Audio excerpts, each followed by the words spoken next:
रचनाकार अगेश शेखर एक जीवनी भाग एक बीज और अंकुर। अब तक हमने देखा कि शेखर अलमारी से कुछ किताबें निकाल देता है और अभी उन्हें पढ़ने जाता है। रद्दी गुलाबी या पीले कागज़ पर बड़े बड़े लखनऊ टाइप में छपे हुए उन किस्सों को पढ़कर शेखर सोचने लगा कि क्या है इनमें जो ये इतने सुरक्षित रखे जाते हैं। मालिन की बेटी, दो जोरू का पति, बगदाद की बुढ़िया, 3.5 यार, 7.5 खून, सुंदरी डाकू, बेताल 25, तोता मैना, सिंहासन 32, तिलिस्मी अंगूठी, मिस्र का जादू। 2-2, 3-3 करके शेखर ने सब किताबें देख डाली। इतनी रद्दी, इतनी भद्दी, इतनी बेहूदी थी वे कि शेखर का जी मचला उठा। वह ऊब उठता। वे उससे पढ़ी नहीं जाती फिर सी केवल इसीलिए कि वे मना थी। उन्हें पढ़कर शेखर बुरा काम कर रहा था। वह उन्हें पढ़ता जाता था और उसने सब पढ़ डाली। और कितना सुख होता उसे जब वह मन ही मन माँ को संबोधन करके कहता था, तुम बड़ा अच्छा, बड़ा भोला समझती हो ना मुझे। मैं बदमाश हूँ, बिगड़ा हुआ हूँ और मैंने ये सब किताबें पढ़ डाली जो तुमने बचा कर रखी हुई है। शेखर चुगलखोर हो गया। जब कभी किसी भाई से कोई छोटी सी गलती हो जाती तो शेखर भागा हुआ माँ के पास जाता और कहता, माँ माँ, ये कर दिया देखो तो। कभी अकारण भी किसी की शिकायत कर देता तो उसे फटकार खाते या पिटते देखकर मन ही मन कहता, ठीक है, अच्छा पिटना ही चाहिए, मैं बुरा हूँ, मुझे सब मानते हैं, मेरा आदर होता है, तुम अच्छे क्यों हो। और जब भाई कभी उसकी ओर आशंका या अविश्वास की दृष्टि से देखते तो उसे लगता, हाँ मैं भी कुछ हूँ, एक सीढ़ी और। शेखर भद्दी भद्दी तुकबंदी भी करने लगा। अश्लील नहीं थी, अश्लीलता से अभी शेखर का परिचय नहीं हुआ था, केवल भद्दी थी, विभत्सी। इसे वह किसी के सामने पढ़ नहीं सकता था। कभी एकांत पाकर ज़ोर ज़ोर से बोला करता और ऐसे अवसरों पर वह हवा को गालियाँ भी दिया करता था, कुछ ऐसा जिनका वह अर्थ भी न जानता, लेकिन जो उसने सुनी थी और जिनके बारे में उससे मालूम था कि उन्हें कहना बुरी बात है। अच्छे या बुरे होने का शेखर के लिए कोई महत्व नहीं रह गया था। उसके लिए बड़ी बात यह थी कि वह कुछ हो सही, वह अनुभव करे कि वह कुछ है। इस विश्वास का सहारा उसके लिए बहुत ज़रूरी हो गया था। चंद्र को के फेंके हुए पत्थरों से मकान के बाहर फूलों के गमले टूट गए। तब वह भोला भाला भागा हुआ माँ के पास गया और हाँफता हुआ बोला, माँ माँ, मैंने गमले नहीं तोड़े। माँ ने पूछा, कौन से गमले? मैंने नहीं तोड़े वे। तभी शेखर भी पहुंचा। माँ, वे जो बाहर गमले थे ना, नीले फूलों के, जो पिताजी ने दफ्तर से मंगाए थे, वे चंद्र ने पत्थर मारकर तोड़ दिए। चंद्र ने कहा, माँ मैं पहले ही कह चुका हूँ कि मैंने नहीं तोड़े। मानो पहले कहे जाने के कारण उसकी बात अधिक मान्य हो। शेखर मुड़कर बाहर जाने लगा, कुछ ऐसे भाव से कि मैंने अपना कर्तव्य कर दिया, मुझे इस बात से कोई मतलब नहीं। माँ ने चंद्र से पूछा, झूठ बोलता है, चल देखो कौन से गमले तोड़े हैं तूने। और उसका हाथ पकड़कर घसीटती हुई बाहर चली। चंद्र काफ़ी पिट चुका था। माँ ने न जाने क्या क्या धमकियाँ दी थी कि उसे वह कह दे कि गमले उसी ने तोड़े हैं, पर वह नहीं कहता। यह माँ को सह नहीं था कि उनकी आज्ञा के उल्लंघन ऐसे हों। उनका मत था कि अगर इसने नहीं भी तोड़े तब भी इसे स्वीकार करना चाहिए, क्योंकि मेरा निर्णय है, इसी ने तोड़े हैं। शेखर कुछ दूर बैठा हुआ सामने एक किताब रखे यह दृश्य देख रहा था और उसे विस्मय हो रहा था उस माँ पर जिसके चेहरे पर क्रोध नहीं है, वाणी में रोष नहीं, किंतु जो बच्चे को पीटती जा रही और जिसके लिए यह इज्जत का सवाल हो रहा कि बच्चा कह दे जो वह कहलाना चाहती है। बच्चे क्रोध माता पिता से पिटते हैं, तब पिट लेते हैं, उनकी आत्मा पर आघात नहीं पहुंचता, लेकिन बिना क्रोध के निर्मम दूरस्थ भाव से पीटकर उनके मानसिक क्षेत्र में सदा के लिए एक दरार सी फट जाती है। यह बात शेखर भी नहीं जानता था, उसकी माँ भी नहीं जानती थी, पर इससे उसकी सच्चाई कम नहीं हो गई। माँ ने पुकारा, सरस्वती, चिमटे में एक अंगारा तो लाना। सरस्वती ले आई। माँ ने चिमटा हाथ से पकड़कर कहा, बोल सच, नहीं तो मैं यह रख दूंगी जबान पर। सच बोल रहा हूँ। और शेखर सोच रहा है, क्या माँ सचमुच अंगार रख देगी? विश्वास तो नहीं होता, लेकिन वह क्रोधहीन निर्गुण मुख कह, मैंने तोड़े थे गमले, मैंने नहीं तोड़े। माँ ने एक हाथ से चंद्र का जबड़ा दबाकर मुंह खोला और अंगार बहुत पास लाती हुई बोली, कह। सरस्वती खड़ी थी, यद्यपि उधर नहीं देख रही थी, और अंगार चंद्र के इतने पास था कि उसका ताप उसे लग रहा था और उसका सर ऐसे हिल रहा था जैसे मिर्गी के रोगी का कभी कभी हिला करता। माँ उसका जबड़ा दबाई हुई थी और मुंह खुला था, अंगारे की प्रतीक्षा में था। विश्वास बच्चों की चीज़ है, दिखावट और सच्चाई में भेद करना यह बड़ों का अधिकार है। शेखर को एकाएक विश्वास हो गया। कह शेखर तड़प कर उठा, एक हाथ से माँ को धक्का दिया, दूसरे से चिमटे को थप्पड़ मारकर दूर गिरा दिया और रूखे स्वर में चंद्र से बोला, चल यहाँ से। और उसके मन में हुआ, चंद्र शाबाश, डूब मर शेखर। शायद माँ को कुछ हुआ, वह कुछ बोली नहीं, शेखर को भी कुछ नहीं कहा, भीतर चली गई, बात खत्म हो गई। आधे घंटे बाद शेखर अपने को पढ़ाई में लगाने की चेष्टा कर रहा था। कलम हाथ में लिए हुए कॉपी के ऊपर एक लाइन लिखी हुई देखते हुए उसे ही दोबारा लिखने का यत्न कर रहा था, पर मन में उसके गूंज रही थी बातें और आंखों के आगे थे कई एक खुले हुए मुंह, कभी चंद्र के, कभी शेखर के, कभी माँ के, और उसमें बहुत पास पास कई एक जलते हुए अंगारे। तब शेखर जो सोचता था वह चंद्र का मुंह, तब एकाएक मुंह बदलकर माँ का हो जाता था, और वह सोचता था माँ तो शेखर का हो जाता। और सरस्वती खड़ी थी, मुंह फेरे उधर न देखने की चेष्टा करते हुए, और कानों में कहे, शाबाश चंद्र, डूब मर, सच कह रहा हूँ, बिना किसी क्रम के, बिना संबंध के लौट लौट कर आते।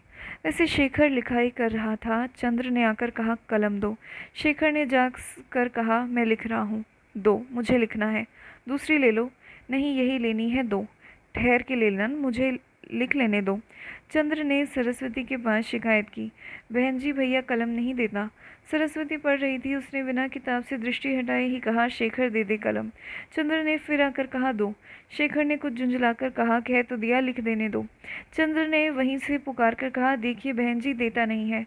सरस्वती ने वैसे ही कहा, दे दो शेखर, मेरा सर मत खाओ। शेखर ने कहा, मैंने कहा है अभी लिख कर देता हूँ, मानता नहीं, मानता नहीं है, और आप भी मुझी को डांट रही हैं। पर सरस्वती पढ़ने में लग गई थी और चंद्र माँ के पास शिकायत करने चला गया। उसकी बात किसी ने नहीं सुनी। माँ ने कहीं भीतर से चिल्लाकर कहा, शेखर दे दे उसे कलम। शेखर कहने लगा, माँ मैंने उससे कहा है। माँ लपक कर आई, क्या? मैंने उससे कहा है कि मैं कुछ नहीं जानती, पहले उसे कलम दे दे। मैं माँ ने उसके मुंह पर एक चपत लगाकर कहा, देता है कि नहीं? माँ ने प्रत्येक शब्द पर जोर देते हुए कहा, मैं कहती हूँ पहले उसे कलम दे दे, फिर तेरी बात सुनूंगी। माँ ने तड़ातड़ दो चार थप्पड़ उसे लगा दिए और बोली, अभी उसकी हिमायत करने आया था, अब? शेखर को मन ही मन लगा कि यह बात उसका पक्ष दृढ़ करती है, लेकिन वहाँ सुनता कौन था? है कहाँ वह कलम? चंद्र ने फुर्ती से कहा, भैया ने हाथ में दबाई हुई है। माँ उसकी मुट्ठी खोलने की कोशिश करने लगी, असफल होकर। उन्होंने शेखर कागज़ मेज़ पर रखा और उसे पहले घूंसे से फिर पट्टी के सिरे से मारने लगी। वह नहीं बोला, असफल होकर। लेकिन उसकी पीड़ा और अपनी विवशता पर क्रोध शेखर से नहीं सहा गया। उसे कहा, नहीं दूंगा, कह दिया नहीं दूंगा, चाहे जान से मार डालो। माँ ने एकाएक हाथ छोड़ दिया और भौचक उसी ओर देखने लगी। उसके स्वर में उस एक शब्द जान से कुछ था कि वह लज्जित हो गई। चंद्र ने बाँह पकड़ ले जाती हुई बोली, आ, मैं तुझे नई कलम देती हूँ।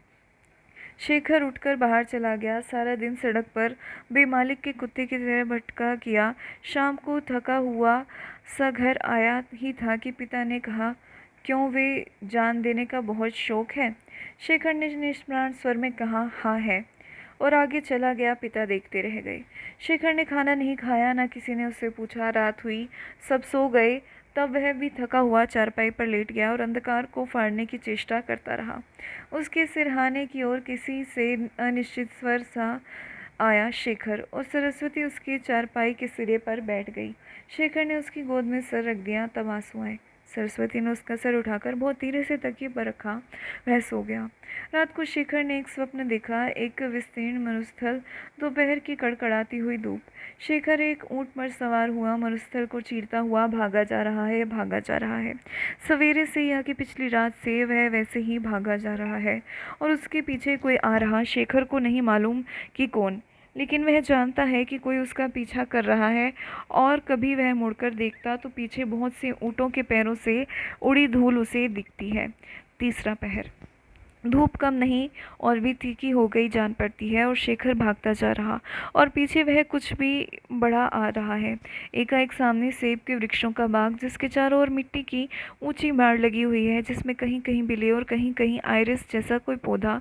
शेखर ऊंट पर से उतरकर बाड़ पार करके बाग में घुस जाता। बाग में वृक्ष फूलों से लदे हुए, इतनी अधिक लदे कि सारी जमीन पर भी फूल बिछे हैं और वह बिल्कुल शुभ्र हो रही। शेखर थकी सांस लेकर एक पेड़ के नीचे फूलों की शैया पर लेटता है और सो जाता है। संध्या। सारा आकाश आरक्त हो गया। प्रतिबिंबित लाली से भूमि भी लाल जान पड़ रही है और सेब के वृक्ष मानो जंगली गुलाब के हो गए। प्रत्येक फूल ऐसा सुंदर लालिमा हो गया। शेखर उठ बैठा। खतरे का आतंक उस पर फिर छा गया है। वह जानता है कि उस कुछ ने बाग घेर लिया है और उसमें प्रवेश करने की ताक में है और उसके ऊँटों के पैरों से उड़ी धूल चारों ओर छाई हुई है। उससे आकाश भरा जा रहा है। शेखर उठकर एक ओर को भागता है, बाग में से निकल जाता है। पथरीला रास्ता चढ़ाई शेखर चढ़ता जा रहा है। यह कुछ पीछे रह गया है, लेकिन शेखर को बहुत आगे जाना है, बहुत आगे। किसकी खोज में, यद्यपि वह नहीं जानता कि किस वस्तु की खोज। संध्या घनी हो जाती है। शेखर अब भी चला जा रहा है। वह प्यासा है, पर पानी कहीं दिखता नहीं। हाँ, दूर कहीं जैसे झरने का रव हो रहा है। एक चट्टान के ऊपर चढ़कर शेखर आगे देखता है और एकाएक रुक जाता है। सामने नीचे गहराता हुआ एक पहाड़ी झरना बह रहा है, शुभ्र, स्वच्छ, निर्मल। शेखर घुटने टेक कर बैठता है और हाथ टेक कर उझक कर सर नीचे लटकाता है, जैसे वन्य पशु पानी पीने के लिए करते हैं। पर पानी बहुत नीचे है और वह उस तक पहुंचता नहीं। उसके हाथ पर सरस्वती का हाथ है। वह भी उसके पास उसी तरह घुटने टेके बैठी है, यद्यपि अभी तक वहाँ नहीं है और दोनों प्यासी आंखों से पानी की ओर देख रहे हैं। शेखर देखता है पानी के मध्य में प्रवाह से किसी प्रकार भी प्रभावित न होता। पतले से नाल पर एक अकेला फूल खड़ा है, बहुत बड़ा, लिपटी हुई सी एक ही बड़ी सफ़ेद पत्ती, जिसके बीचों बीच में एक तपे सोने से वर्ण की एक डंडी है। और देखते देखते एक दिव्य शांति उसके ऊपर छा जाती है और वह जानता है कि यही है जिसकी खोज में वह आया है, जिसके लिए वह भाग रहा था। और वह शांति इतनी मधुर है कि शेखर को रोमांच हो आता है। वह दबाकर सरस्वती का हाथ पकड़ लेता है। वह जाग पड़ता है। स्वप्न इतना सजीव, इतना यथार्थ था कि शेखर ने हाथ बढ़ाया कि सरस्वती का हाथ पकड़े, वह उसने नहीं पाया। तब वह चारपाई पर उठ बैठा, इधर उधर देखा, उठकर सरस्वती की चारपाई के पास गया। वह सोई हुई थी। शेखर ने उसका मुख देखने की चेष्टा की, पर देख न सका।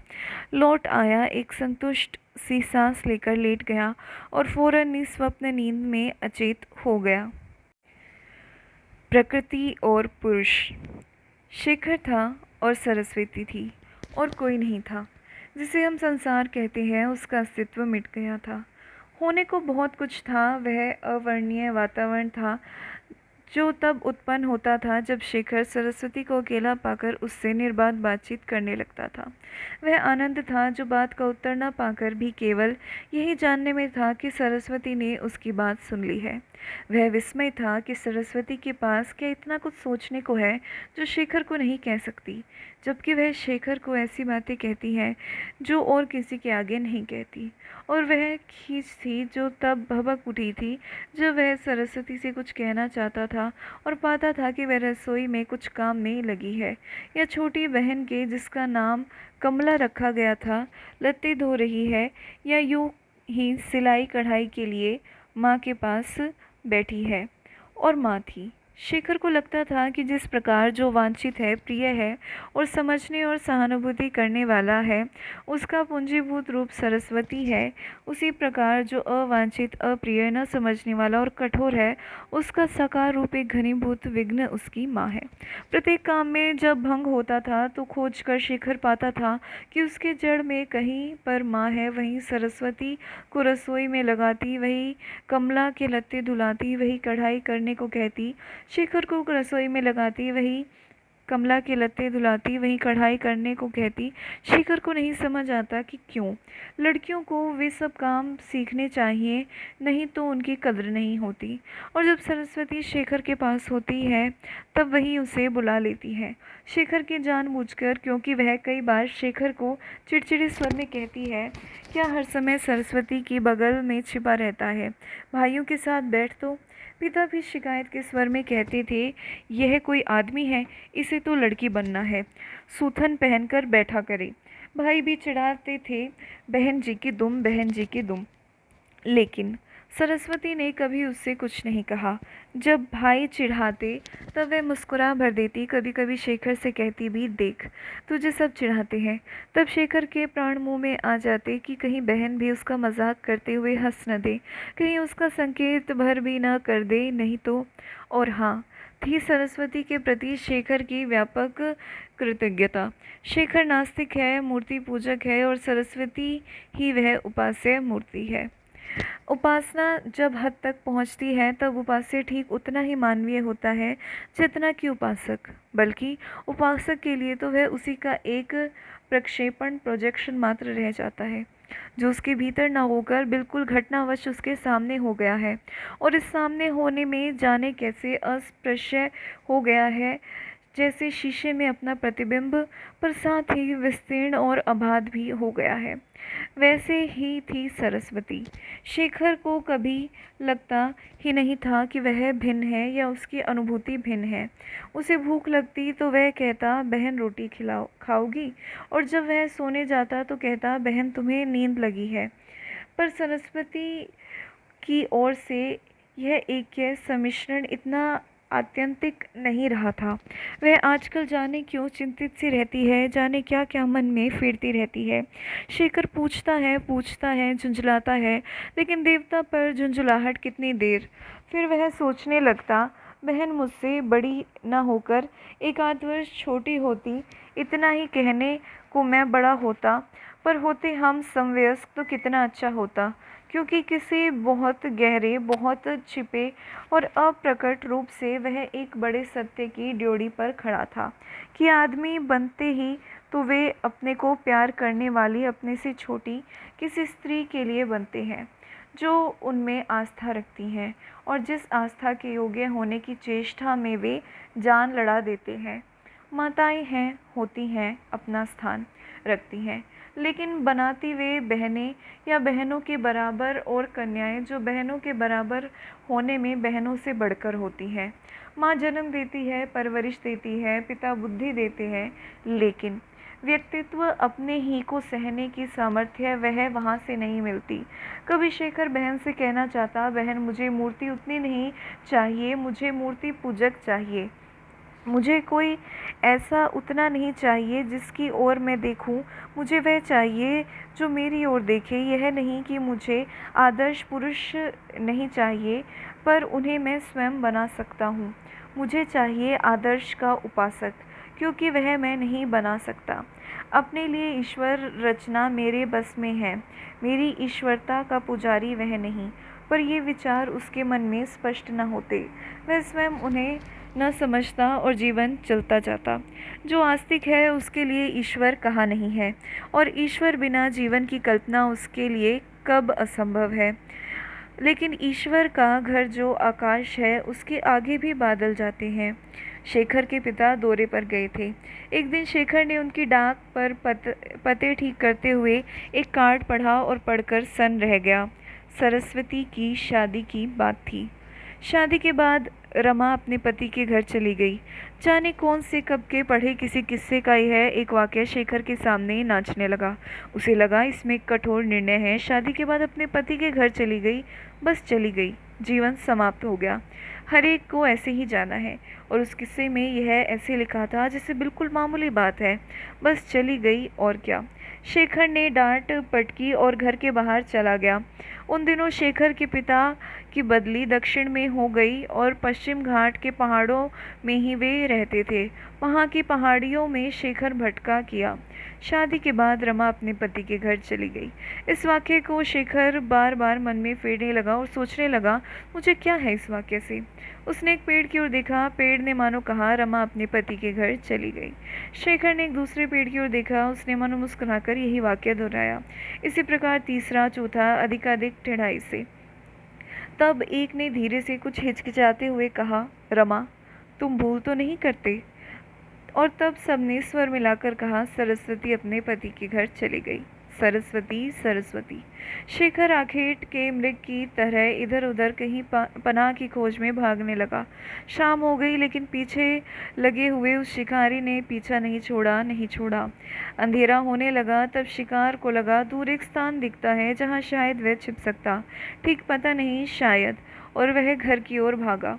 पर घर आकर शेखर वह प्रश्न पूछ नहीं सका और किसी से पूछना नहीं था, सरस्वती से ही पूछना था। फिर भी साहस नहीं हुआ। वह भरा हुआ चुपचाप रह गया। उसका नृत्य का प्रोग्राम था कि रात को एक दिन भर के कामों की आलोचना करे। वह भी शेखर चुप रहा। सरस्वती ने भी बात छोड़ दी। सोने के समय कुछ पहले ही एकांत पाकर सरस्वती ने उत्सुक स्वर में पूछा, क्या है शेखर? मैं जानती हूँ तुम्हारे मन में कुछ बात है, कहो ना।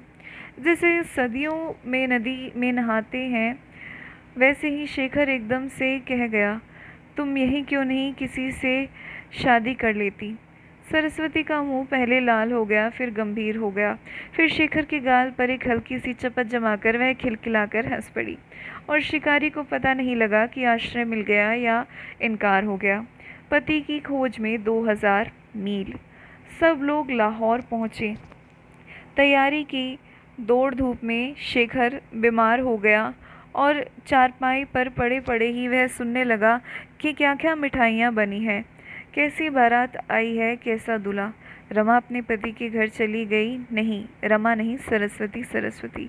बारातियों को कैसे उल्लू बनाया गया, पकौड़ियाँ कैसे कम हो गई और उस समय कैसे बुद्धिमानी से काम लिया गया, और दूल्हा कैसे शानदार तुर्रेर वाली लुंगी बांधकर आया था। शब्द कुछ भिन्न थे, जैसे ऊँट के सींग।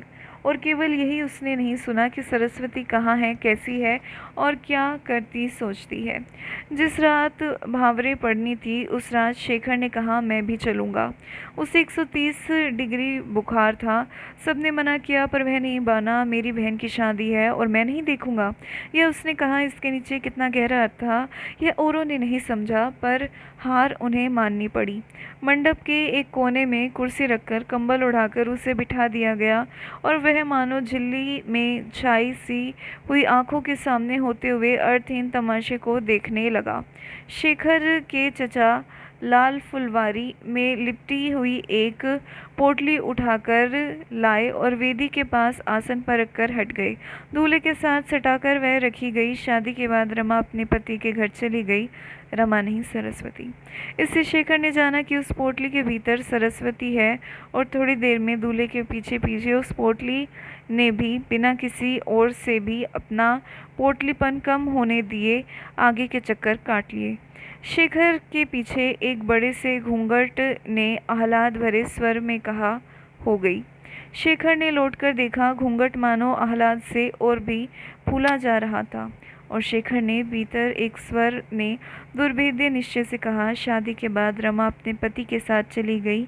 रमा नहीं, सरस्वती, समझे, सरस्वती। उसने कहा, बस मैं देख चुका, अब जाऊंगा। उसे वहाँ से हटा दिया गया। सरस्वती थोड़ी देर के लिए उसके पास आई। उस समय और कोई नहीं था। शेखर ने कितना चाहा कि मान करे, बोले नहीं, पर उस सरस्वती से जो उस समय बिना हल्दी के भी पीली ही दिखती, उससे मान। शेखर को तो पता नहीं लगा कि वह कहे क्या। मानो पैतरा करते हुए उसने कहा, बहन, तो तुम्हारी शादी हो गई? सरस्वती ने ऐसे पीड़ित दृष्टि से उसकी ओर देखा, बोली, कैसी तबीयत है? शेखर ने मुंह फेरकर घुटते गले से निकाला, सरस। सरस्वती ने उसके माथे पर हाथ रखा और उसे धीरे धीरे नीचे ले जाते हुए शेखर की आंखें बंद कर दी। यद्यपि शेखर का मुंह फिरा हुआ था और आंखें बंद करते हुए उसके आंसू भी छू लिए। शेखर ने मानो पलकों से हाथों को पकड़ने की चेष्टा करते हुए कहा, मुझे कुछ नहीं है। फिर थोड़ी देर बाद तुम चली जाओगी, तब भी कुछ नहीं होगा। सरस्वती ने कहा, तुम्हारा हाथ कहाँ है? शेखर ने अपने दोनों हाथों से बड़े जोर से उसका हाथ पकड़कर अपनी आंखों पर दबा लिया। तब धीरे से हाथ छुड़वाकर वह चली गई। उस रात शेखर को निमोनिया हो गया। कहते हैं शादी, शाद का अर्थ है आनंद। सब लोग शादी के बाद रमा अपने पति के घर चली गई, रमा नहीं सरस्वती, और सब लौट आए। महीने भर के बाद शेखर के दोनों भाई कॉलेज में दाखिल होने चले गए। पीछे रह गए माँ बाप, शेखर, रवि, चंद्र, कमला, और जो शादी के बाद अपने पति के घर चली गई थी, उस सरस्वती की याद।